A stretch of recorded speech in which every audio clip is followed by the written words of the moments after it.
Welcome to My Forever Home, the podcast. I'm Frances Cosway and I've helped hundreds of people create forever homes. I can't wait to share the journey with you. So let's start. Hello and welcome to another episode of Your Forever Home, the podcast. It's great to be here today. It's lovely and sunny in Melbourne and it's a great day for recording a podcast. This week I wanted to chat to you about laundry design fundamentals. It's come up a lot recently with a lot of clients in terms of me reviewing laundry design, also designing laundries, but also a lot of questions that have been posed to me with regards to laundry design and what goes in there and what are the advantages and disadvantages of certain layouts. And what I'm noticing more often than not is just how small laundries are, in that the absolute key things that you need in a laundry are not there, yet the house is enormous, or that there's just key things that are missing from that design, i.e. there's not a broom cupboard and just elements that are absolutely core to a laundry working really hard for you is just completely eliminated from that floor plan. And so because this has been quite topical recently, I just wanted to talk to you about some of the fundamentals and some of the key things to think about when reviewing your laundry plan design, or when you're actually going to get it designed, or how you can actually review that plan and say, yeah, look, this is going to work for us to or not. So what I wanted to go through were just some of the core areas to consider. It's also going to depend on how you want to use your laundry. For example, some people like to do their ironing in the laundry. Some people like to pull the ironing board out and, watch TV. I know that was a big thing for me when I lived in Amsterdam. I used to watch the EastEnders omnibus on a Sunday afternoon and do all my ironing, and that suited me down to the ground. I find though that I really want to have for myself that the ironing board is basically tucked away in the laundry. And I think when you're also looking at a big family home, and by that I just mean, a family home that is to suit a family of, say, 4 or more, you need a laundry that's really going to serve you. A laundry has to work really hard. And having a pokey laundry, it is a big bugbear of lots of my clients. And, I'm working with some at the moment who have had relatively small laundries in their family homes, and they've just driven them absolutely around the bend in terms of not being able to utilize that space properly and just not being able to do the basics of what a laundry is designed to do. And it's a lot more than just having a sink and a washing machine in there. It needs to be a lot more than that. I really see a laundry as a place where there's adequate storage. I see a laundry as, yes, where you're going to wash, whether it's hand washing or, obviously the washing machine, but also drying, that you're able to dry inside. I think that that's really important. We're not always, particularly in the cooler parts of the world and of Australia, we can't necessarily dry our clothes outdoors.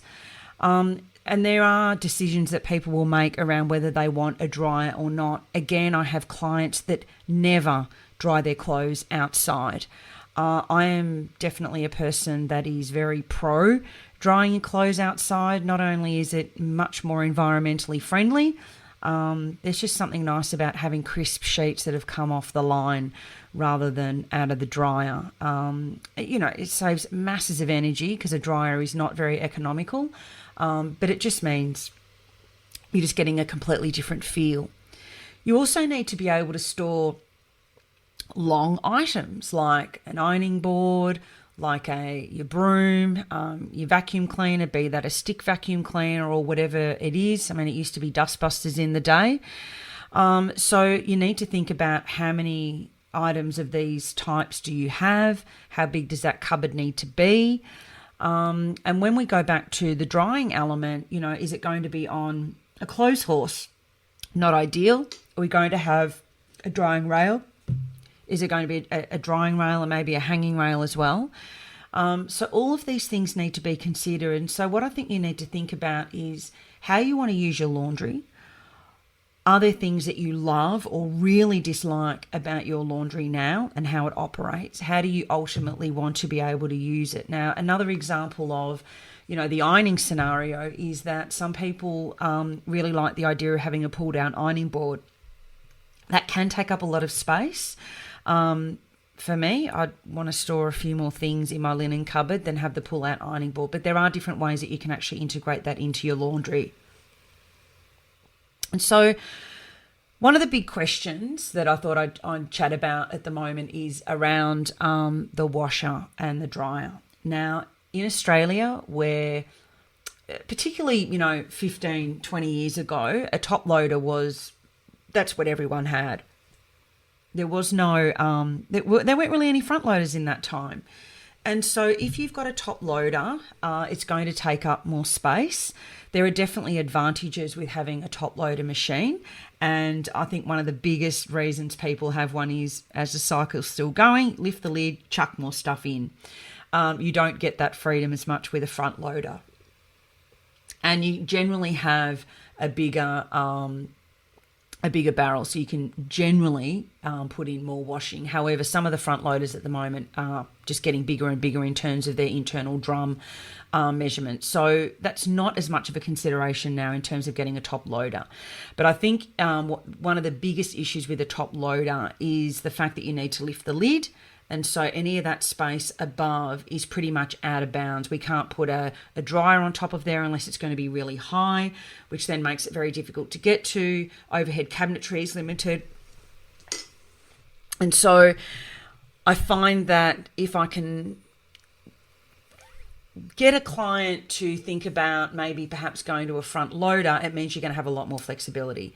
It can go underneath. You can have a bench over the top of it. With a top loader, there is no bench that can go over the top of your washing machine. So obviously with a front loader, you'll get a lot more bench space, and then you'll get a lot more flexibility with what can go above, really neat splashback. So aesthetically, it's a lot cleaner as well.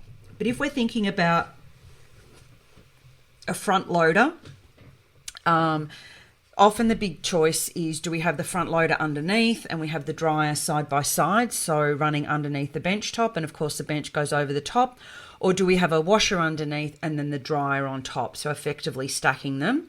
And dryers are designed now that they can be mounted on the wall, and all the elements and all the knobs and everything else are upside down. So they are low, they're not really high. Effectively, you get a sticker and you can place that on there whether it faces upright or upside down. So you can sit in line with whether the machine is upside down or not.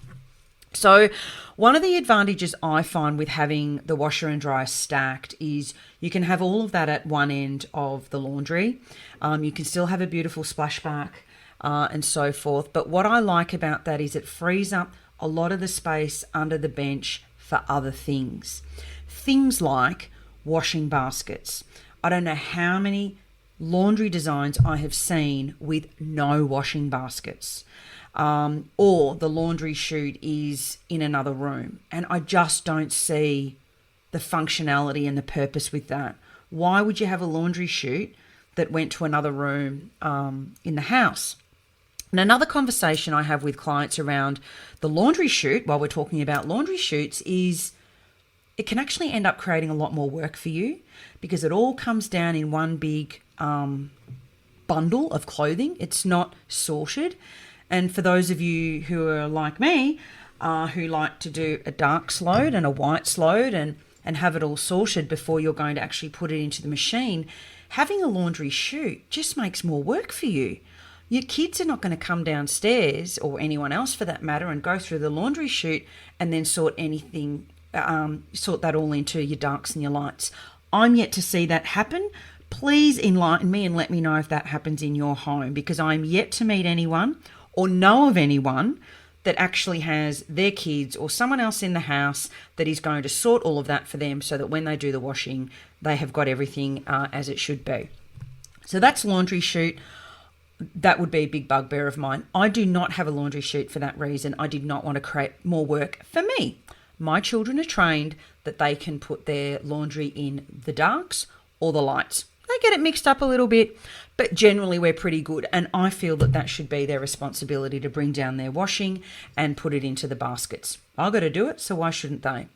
But anyway, that's for your own family to decide how it's going to work best for you. But please make sure, if you are going to have a laundry chute, it at least gets into the laundry. If that hasn't been designed like that, and your laundry chute is going into a hallway or some other cupboard, and I have seen some really bizarre places where the laundry chute comes into, even into the kitchen, I'd really be questioning the architect on what's going on here, or get, a good interior designer to sort that out.